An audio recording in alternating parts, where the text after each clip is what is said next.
আগে ছিল ৬ মাস হিন্দু ৬ মাস মুসলমান আর এখন কিনা ৬ মাস আওয়ামী লীগ ৬ মাস বিএনপি। এবার পরিমণি অপু বিশ্বাসকে সরাসরি খোঁচা দিয়ে বসলেন। ভিউয়ার্স, বিস্তারিত জানতে হলে পুরো ভিডিওটিকে না টেনে শেষ পর্যন্ত দেখতে থাকুন।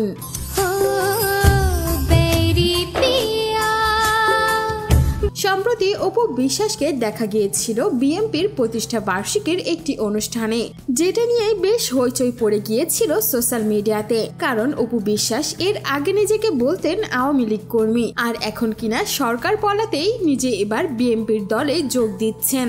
আর এইটা নিয়েই এবার পরিমণি নিজের ভেরিফাইড ফেসবুক পেজে পোস্ট দিয়ে অপু বিশ্বাসকেই খোঁচা মেরে বসলেন। সেখানে পরিমণি তার ক্যাপশনে লিখেছিলেন, আগে ছিল ৬ মাস হিন্দু ৬ মাস মুসলিম, এখন ৬ মাস আওয়ামী লীগ ৬ মাস বিএনপি। পোল্ট্রিবাজ সুবিধাবাদী কারে বলে দিদি কিন্তু দেখিয়ে দিলেন।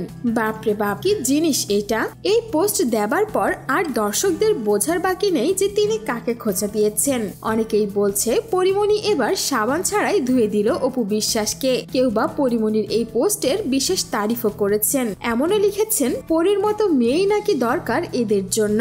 তবে অনেক অপু ভক্তরাই কিন্তু পরিমণিকে জবাবও দিয়েছেন। কেউ বা লিখেছেন ৬ মাস পর পর ভাতার পাল্টানো, বাপরে বাপ, কি জিনিস তোর ওইটা। আবার কেউ কেউ পরিমণিকে বলেছেন সঠিক বলেছেন। হুট করে কেনই বা পরিমণি আর অপু বিশ্বাসের মধ্যে এমন দ্বন্দ্ব শুরু হয়ে গেল কারো জানা নেই। বেশ কয়েক মাস আগে থেকেই পরিমণি অপু বিশ্বাসের যেন একটা স্নায়ু যুদ্ধ চলছে।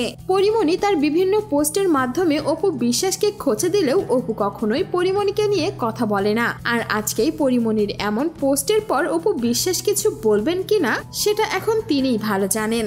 একটা সময় অপু বিশ্বাস তো পরিমণিকে নিজের বোনও বলতো। আবার রাজ্যের জন্মের পর পরিমণির জন্য বিশেষভাবে অপু বিশ্বাস খাবার রান্না করেও নিয়ে গিয়েছিলেন। তারপরেও কি হয়েছে দুই নায়িকার মধ্যে সেটা কারোরই জানা নেই। সো ভিউয়ার্স, এই ছিল আমাদের আজকের ভিডিও। আর পরিমণির এই অপু বিশ্বাসকে খোঁচা দেওয়ার পোস্ট আপনাদের কাছে কেমন লেগেছে সেটা অবশ্যই আমাদের কমেন্ট বক্সে জানিয়ে দিতে ভুলবেন না। আর বিনোদন জগতের এমনই লেটেস্ট আপডেট পেতে আমাদের চ্যানেলটিকে সাবস্ক্রাইব করে আমাদের সঙ্গেই থাকুন। ধন্যবাদ।